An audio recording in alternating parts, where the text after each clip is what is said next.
नमस्कार, मैं हूं संतोष। सिटी न्यूज वैन रीवा की सांध्यकालीन समाचार सेवा में आपका स्वागत है। प्रस्तुत हैं आज की मुख्य खबरें। कोरोना नहीं पर उतना ही खतरनाक हो सकता है H3N2 वायरस। कोविड के नियमों का ही पालन है केवल बचाव। सर्दी खांसी के साथ सांस फूलने की तकलीफ हो सकती है H3N2 वायरस के लक्षण। बता दें कि कोविड जैसी महामारी 3 वर्षों तक लोगों के लिए आफत का सबब बनी रही। अब जबकि कोविड जाता नजर आ रहा है, तभी H3N2 वायरस की एंट्री ने एक बार फिर से लोगों की धड़कनों को बढ़ा दिया है। देश भर में इन्फ्लुएंजा वायरस के टाइप H3N2 वायरस के मामलों में बढ़ोतरी हो रही है। कई मामलों में संक्रमित को गंभीर बीमारी हो रही है। इसके लक्षण भी कोविड के जैसे ही दिख रहे हैं।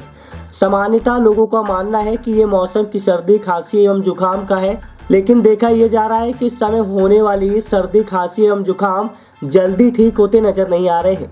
लोगों के लिए चिंता का सबब यह है कि H3N2 वायरस के लिए अभी तक शासन प्रशासन स्तर पर किसी भी तरह की कोई गाइडलाइन जारी नहीं की गई है। रीवा जिले में भी सर्दी खांसी जुकाम एवं बुखार के मरीजों की संख्या दिन प्रतिदिन बढ़ती जा रही है, लेकिन इस बीमारी की जांच के लिए अभी किसी भी तरह के निर्देश जारी नहीं किए गए हैं। देखा यह भी जा रहा है कि इस समय इस तरह के मरीजों की संख्या काफी तेजी से बढ़ी है, जो जल्द ठीक नहीं होती है। चिकित्सा विशेषज्ञों का कहना है कि इस वायरस से लोगों में सर्दी खांसी जुकाम एवं बुखार जैसे लक्षण पाए जाते हैं। जल्दी मरीज को सांस फूलने की तकलीफ होती है। ऐसे लोगों को अपने स्वास्थ्य के प्रति सतर्कता रखनी चाहिए और बीमारी को सामान्य न लेते हुए उसका समुचित इलाज कराना चाहिए। इसमें चिकित्सकों की सलाह भी लें। प्रस्तुत है संजय गांधी अस्पताल के CMO डॉक्टर यत्नेश त्रिपाठी से प्राप्त जानकारी के अनुसार। सर, ये H3N2 इन्फ्लुएंजा फ्लू जो अभी फैला हुआ है, इसको लेकर किस तरह की सावधानियां बरतनी जरूरी है और कैसे क्या बिहेव करें, लक्षण कैसे? ये नए सब टाइप के बारे में आजकल बहुत बात हो रही है। जो अभी ऐसा पता लगा है कि इसका बहुत तेज़ी से अभी फैलाव हुआ है बड़े शहरों में, खासकर H3N2 इन्फ्लुएंजा ये सब टाइप है। ये इन्फ्लुएंजा वायरस हमारे यहाँ पहले से भी रहा है और बहुत लोगों को सर्दी खांसी बुखार और जुकाम ये लक्षण पैदा करता है। और इसके बारे में लोगों को जो एहतियात बरतनी चाहिए वो वही सामान्य एहतियातें हैं जो हम कोविड के समय में हमेशा सीखे हैं कि आप मास्क का प्रयोग करें और ख़ासकर पब्लिक में भीड़ में है तो आप ज़रूर ही मास्क लगाइए, हाथों को धोते रहें, इस तरह की सावधानियां रखें जिसमें आपको इस तरह की परेशानियां ना हो। सर्दी खांसी जुकाम यदि होता है तो उसे हल्के में ना लें, तत्काल देख लें कि कहीं किसी तरह की परेशानी तो नहीं हो। इसमें ये जो सब टाइप है इसमें बुखार बड़े दिनों तक बना रहता है, बहुत तेज़ी से फैलता है। 2-3 दिन के अंदर ही मरीज़ को कमज़ोरी बहुत तेज़ लगती है। बच्चों में बहुत तेज़ फैल रहा है ये, बहुत जल्दी क्योंकि प्रभावित होते हैं, उनकी रोग प्रतिरोधक क्षमता थोड़ा कम होती है शरीर की, इसलिए। और इसमें अच्छी बात यह है कि अभी तक बहुत ज़्यादा मृत्यु की कोई खबर नहीं है, किंतु इसमें ये बात ज़रूर है कि इसमें मरीज़ ICU में बहुत तेज़ी से पहुँच रहे हैं।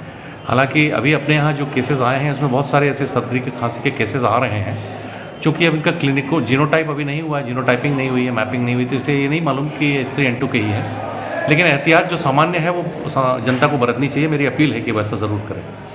मौसम भी है और सर्दी खांसी मौसम बदल रहा है। जब भी मौसम बदलता है तो जो वायरस होते हैं ये फ्लेयर अप होता है, तो बदलते मौसम के लिहाज से और ज़्यादा सावधानियाँ बरतने की आवश्यकता है इस समय। तो इसलिए ये आवश्यकताओं के हिसाब से इसके लिए कोई गाइडलाइन जारी की गई है? नहीं, अभी हमको विशेष गाइडलाइन H3N2 के लिए नहीं प्राप्त हुई है, लेकिन सामान्य जो एक गाइडलाइन है जो कोविड के लिए है वो अभी भी एग्जिस्ट करती है कि आपको मास्क लगाना चाहिए और हाथों को धोते रहना चाहिए और भीड़ नहीं बढ़ानी चाहिए किसी एक जगह पर। कोशिश ये करें कि आप भीड़ में ना रहें। अपने रीवा अस्पताल में इससे रिलेटेड कोई मरीज सामने नहीं, अभी स्पेसिफिकली H3N2 का कोई मरीज अभी सामने नहीं आया है। एक बार फिर शर्मसार हुई मानवता। हाथ ठेले में शव लेकर अस्पताल पहुंचे परिजन। PM में हुई देरी तो किया हंगामा। आपको बता दें कि रीवा जिले के नईगढ़ी कस्बे में बीती रात एक युवक की मौत के बाद आज सुबह उसका शव हाथ ठेले पर लेकर परिजन नईगढ़ी सामुदायिक स्वास्थ्य केंद्र पहुंचे हैं। ये चिकित्सकों की गैर मौजूदगी के चलते PM में हुई देरी के बाद आक्रोशित परिजनों ने शव को अस्पताल के मुख्य गेट पर ही लाकर रख दिया, जिसके बाद हंगामे की सूचना पर चिकित्सक पहुंचे और शव का PM किया। पुलिस ने इस पूरे मामले में मर्ग कायम कर जांच शुरू कर दी है। घटना के संबंध में मिली जानकारी के मुताबिक नईगढ़ी के वार्ड क्रमांक 6 निवासी मनीष पटेल पिता गोपिका पटेल उम्र 22 वर्ष की बीती रात्रि मौत हो गई थी, जिसके बाद आज सुबह तकरीबन 8 बजे परिजन मृतक के शव को हाथ ठेले से लेकर अस्पताल पहुंचे। इस दौरान रास्ते पर लोग हाथ ठेले में शव को ले जाते देखते रहे, लेकिन किसी ने भी मृतक के परिजनों की मदद करने का प्रयास नहीं किया। किसी प्रकार से शव लेकर अस्पताल पहुंचे परिजनों ने घंटों शव के PM के लिए इंतजार किया, लेकिन जब चिकित्सक नहीं पहुंचे तो उन्होंने शव को अस्पताल के स्वास्थ्य केंद्र के मुख्य द्वार पर लाकर रख दिया। अस्पताल में हंगामे की सूचना पर पहुंचे चिकित्सकों ने पुलिस की मदद से शव का पीएम कराया और शव परिजनों को सुपुर्द कर दिया गया है। वहीं पुलिस ने इस पूरे मामले में मर कायम कर जांच शुरू कर दी है। प्रस्तुत है मृतक के परिजनों से प्राप्त जानकारी के अनुसार। हॉस्पिटल के सामने सब रखे हुए हैं, क्या है मामला? ये एक बालक ने करीब कोई 25 साल का है, ये फांसी लगा लिया कल रात में। पुलिस ने मर्म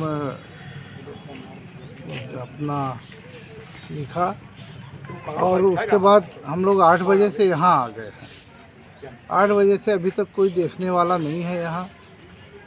टाइम बताया जा रहा कि 9 बजे हॉस्पिटल का खुलने का टाइम है, 9 बजे तक देखे कोई, अभी तक कोई डॉक्टर नहीं है। मौजूदा समय कितना समय हो रहा है?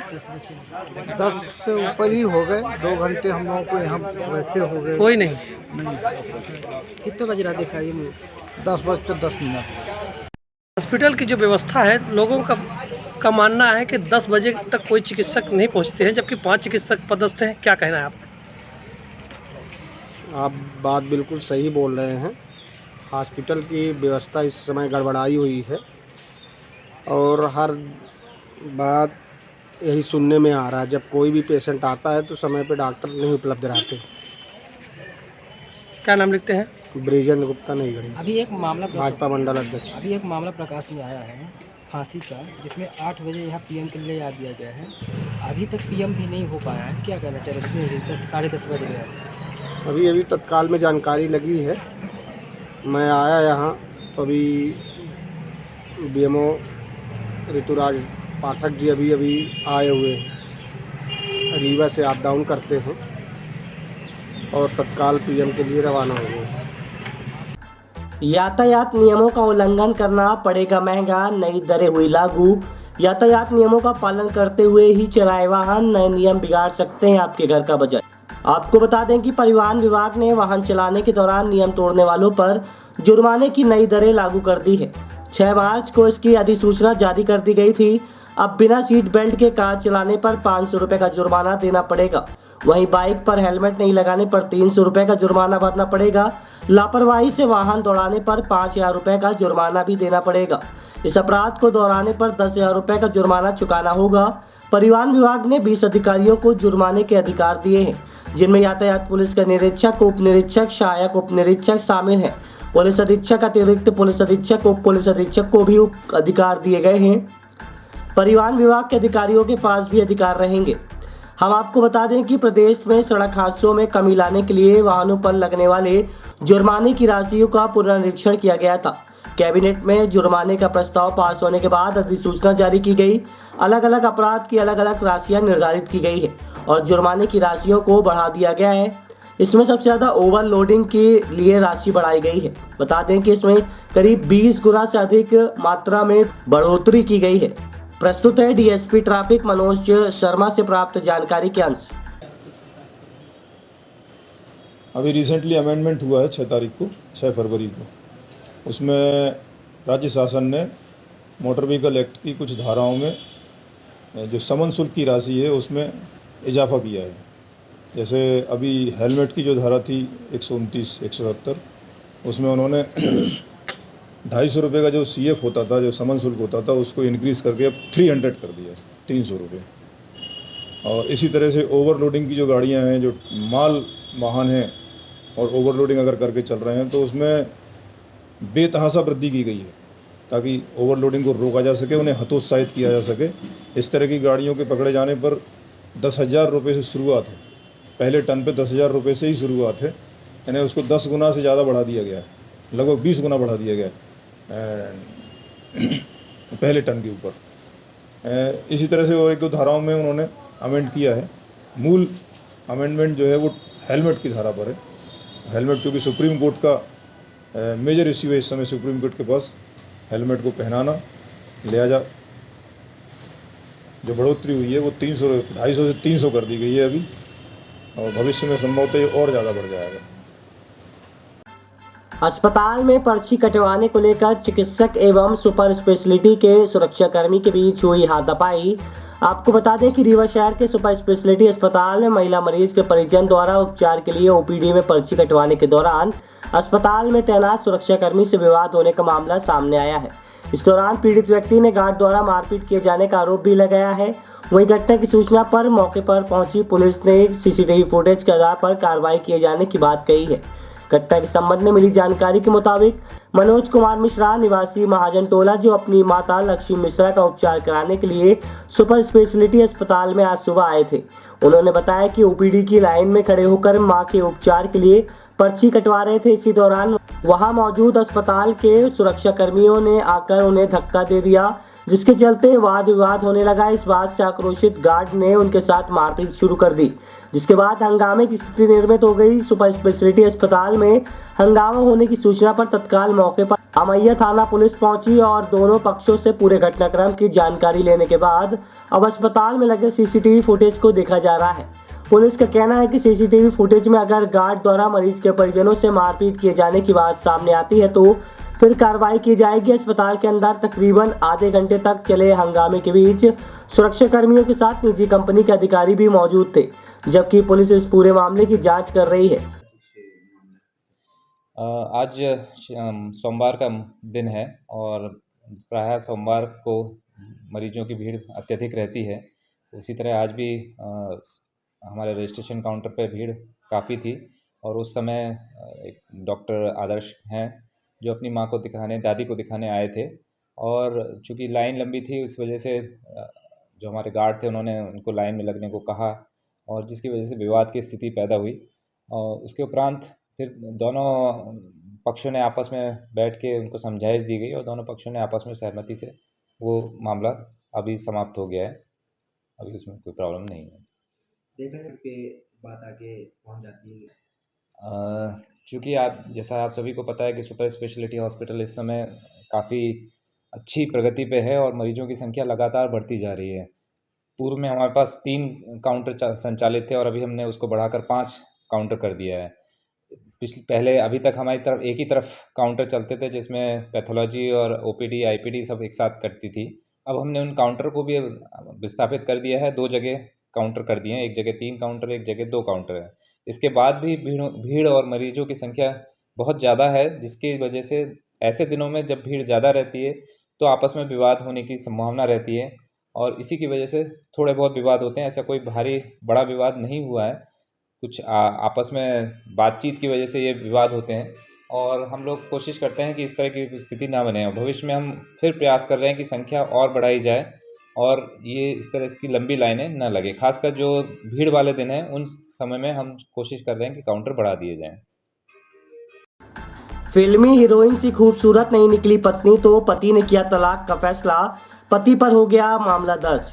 कुछ समय पूर्व ही हुआ था विवाह, मामला पहुंचा थाने, समझाइश के बाद भी नहीं बनी कोई बात। बता दें कि रीवा में एक पति ने अपनी पत्नी को महज इसलिए छोड़ने का फैसला कर लिया क्योंकि वह उसके सपनों की तरह सुंदर नहीं थी। युवक को फिल्मी हीरोइन सी सुंदर पत्नी चाहिए थी, लेकिन वह एक सामान्य लड़की थी, जिसके बाद पति ने उसे छोड़ने का फैसला कर लिया और लगातार उसे प्रताड़ित करने लगा। मारपीट की शिकायत उसने महिला थाने में कर दी, जिसके बाद पुलिस ने मामला दर्ज कर विवेचना शुरू कर दी है। बता दें कि विवाह हिंदू रीति रिवाज के अनुसार कराया गया था। 7 फेरों के साथ जन्म जन्म साथ रहने की कस्में खाई गई और मात्र पत्नी की सुंदरता पर सवाल उठाते हुए पति ने उसे तलाक लेने का फैसला किया है। इस मामले को लेकर महिला थाना प्रभारी निशा मिश्रा ने जानकारी देते हुए बताया कि आज से तकरीबन 10 माह पूर्व 23 मई 2022 को विनायक कोल ने एक लड़की का विवाह हिंदू रीति रिवाज के अनुसार हुआ था। विवाह के कुछ समय बाद से ही विनायक ने पत्नी को यह कहकर प्रताड़ित करना शुरू कर दिया कि वह सुंदर नहीं है, उसके एक सुंदर पत्नी चाहिए। इस मामले को परिवार परामर्श केंद्र की काउंसलिंग में भी रखा गया, जिसमें 3 बार काउंसलिंग होने के बाद भी जब कोई निष्कर्ष नहीं निकला तो पुलिस ने मामला दर्ज कर लिया है। महिला थाने के द्वारा पति पत्नी के बीच काउंसलिंग भी कराई गई, लेकिन पति को केवल हीरोइन सी सुंदर पत्नी ही चाहिए थी। लिहाजा पत्नी की शिकायत पर पति के खिलाफ महिला थाने में मामला दर्ज कर लिया गया है और अब आरोपी पति के खिलाफ कार्रवाई की जा रही है। प्रस्तुत है महिला थाना प्रभारी निशा मिश्रा से प्राप्त जानकारी के अंश। मैडम, एक मामला दर्ज हुआ है आपके यहाँ, एक लड़की को सुंदर न होने की वजह से पति उसका छोड़ रहा है, क्या मामला है? हाँ, ये चौराटा थाना क्षेत्र की रहने वाली एक महिला है जिसकी शादी अभी से करीब 10 माह पहले हुई थी 23 मई 2022 को। उसका कहना था कि शादी के बाद ही उसका पति 2-4 दिन बाद ही उसको ताने देने लगा कि तुम मेरे अनुरूप नहीं हो, कुरूप हो, और उसको टॉर्चर मारपीट कर प्रताड़ित करने लगा। तब महिला ने अपने मायके वालों को बताया और कुछ दिन बाद आकर थाने में शिकायत की थी। इसी काउंसलिंग भी शायद की गई है। हाँ, हमने दोनों पक्षों को बुलाया था, किसी तरह प्रयास किया कि इनका घर बस जाए, और दोनों पक्षों को परामर्श केंद्र के माध्यम से समझाइश भी दी गई, काउंसलिंग कराई गई, परंतु 3 या 4 बार मीटिंग के बाद भी उसका पति उसको रखने को तैयार नहीं है। तब महिला ने थाने में आकर अपराध पंजीबद्ध कराया है। मैम ये बताया क्या कि जब शादी हुई थी, जब लड़की को देखा था, क्या उसके पहले लड़की को बिना देखे शादी हुई? नहीं, बिना देखे शादी वाली बातचीत तो नहीं आई है। शादी देख के हुई है, लेकिन उसके बाद भी उसका कहना यही था कि मेरे अनुरूप नहीं हो और सुंदर नहीं हो। ऐतिहासिक खजूरी ताल का मनाया जाएगा शताब्दी समारोह। श्री राम भद्राचार्य करेंगे राम कथा का आयोजन। आपको बता दें कि विंध्य की धरोहरों में ऐतिहासिक खजूरी ताल एक ऐसा धर्म स्थल है जहां लोगों की विशेष भावनाएं जुड़ी हुई है। ऐसी मान्यता है कि आज से तकरीबन 100 वर्ष पूर्व खजूरी ताल सरकार वहां तालाब से प्रकट हुए थे। शताब्दी समारोह के अवसर पर तुलसी पीठाधीश्वर श्री राम भद्राचार्य के द्वारा विशाल राम कथा एवं महायज्ञ का आयोजन किया जा रहा है। इसके बाद विभिन्न सांस्कृतिक कार्यक्रमों का आयोजन खजूरी ताल में ही किया जाएगा। इस कार्यक्रम में 3 राज्यों के मुख्यमंत्री भी भाग लेने आ सकते हैं। बता दें कि मुख्यमंत्री शिवराज सिंह चौहान, मुख्यमंत्री योगी आदित्यनाथ एवं मुख्यमंत्री भूपेश सिंह बघेल को भी इसमें न्योता दिया गया है। आज लक्ष्मणबाग रीवा में एक प्रेस वार्ता के दौरान जानकारी देते हुए मानसपीठ खजूरी ताल रामलला आचार्य द्वारा बताया गया कि ये आयोजन उन भक्तों के लिए विशेष है जिनकी भावनाएं खजूरी ताल से जुड़ी हुई है। आइए सुनते हैं क्या कहना है मानसपीठ खजूरी ताल रामलला आचार्य जी महाराज से प्राप्त जानकारी के अंश। श्री मानसपीठ खजूरी ताल में शताब्दी कार्यक्रम है। इस शताब्दी कार्यक्रम में हमारे मानसपीठ खजूरी ताल के 100 वर्ष पूर्ण हो गए। इसके लिए हम शताब्दी मना रहे हैं। शताब्दी में तुलसी पीठाधीश्वर जगतगुरु स्वामी श्री राम भद्राचार्य जी महाराज के द्वारा श्री राम कथा है, और प्रातःकाल की बेला में श्री राम महायज्ञ और सायंकाल को सांस्कृतिक कार्यक्रम। तो बस इसी के लिए कि जन जन तक हम अपनी आवाज़ पहुंचा पाएँ, सभी को बता पाएँ कि उसके लिए हम आहूत कर रहे हैं। पूरे भारत देश के साधु संत हैं, राजनीतिक लोग भी हैं, जैसे अपने योगी जी महाराज हैं, तीनों स्टेट के सीएम हैं, अपने मुख्यमंत्री जी श्री शिवराज जी हैं और श्री भूपेश बघेल जी भी हैं, और साधु संत सारे महामंडलेश्वर जगतगुरु शंकराचार्य भी आ रहे हैं। स्वामी राम भद्राचार्य जी मुख्य रूप से तो है ही हैं, और सांस्कृतिक कार्यक्रम में गायन के माध्यम से जो बड़े बड़े लोग हैं, इसमें मुंबई से भी हैं, फिल्म सितारे भी हैं कुछ लोग। विशेष जन जागृति का एक धर्म का एक सम्मेलन हम कर रहे हैं। इसमें कोई राजनीतिक वो नहीं है, सभी को हम बुला पाएँ, ये हमारा मुख्य आयोजन है। लोग खजूरी ताल की रामलीला के बारे में शायद जानते हैं। आप लोगों ने सुना होगा किसी समय पर पौड़ी के पास में ही पौड़ी धाम है, उसके बगल से ही है। पौड़ी वाले जो सरकार थे स्वामी श्री राम हर्षणदास जी महाराज, वो खजूरी ताल के ही शिष्य थे। खजूरी ताल की रामलीला में आप लोगों ने सुना होगा धनुष में राड पड़ा हुआ था, तो खजूरी ताल की ही रामलीला में पड़ा था। कई चमत्कार हुए थे उस काल में। वहाँ पे खजूरीनाथ सरकार हैं जो कि तालाब से प्रकट हुए थे। मेरे दादा गुरुजी स्वामी श्री पुरुषोत्तम दास जी महाराज आज के 100 वर्ष पहले अयोध्या से चलकर आए थे, जिनको हनुमान जी ने स्वप्न दिया था कि मैं इसी जगह पे हूँ, और उस जगह से प्रकट हुए, तब से खजूरीनाथ सरकार कहलाए। और तब से लेकर आज तक खजूरी ताल में, जैसे सतना डिस्ट्रिक्ट का संस्कृत महाविद्यालय केवल एक ही है खजूरी ताल। संस्कृत के माध्यम से वहाँ के कई बच्चे निकले जो कि पूरे भारत देश में फैले, और संस्कृत विद्यालय के अलावा रामलीला के माध्यम से वो जो स्वामी श्री राम भूषण दास जी महाराज ने पूरे भारत देश में राम भक्ति की एक महिमा फैलाई और जन जागृति लाई। मेरे पूज्य गुरुदेव श्री राम भूषण दास जी महाराज को आधुनिक तुलसी कहा जाता था। पूरी रामचरितमानस, गीता, भागवत उनको कंठस्थ थी। आज की खबरों में बस इतना ही। कल हम फिर हाजिर होंगे कुछ नई खबरों के साथ। तब तक के लिए हमें इजाजत दीजिए। नमस्कार।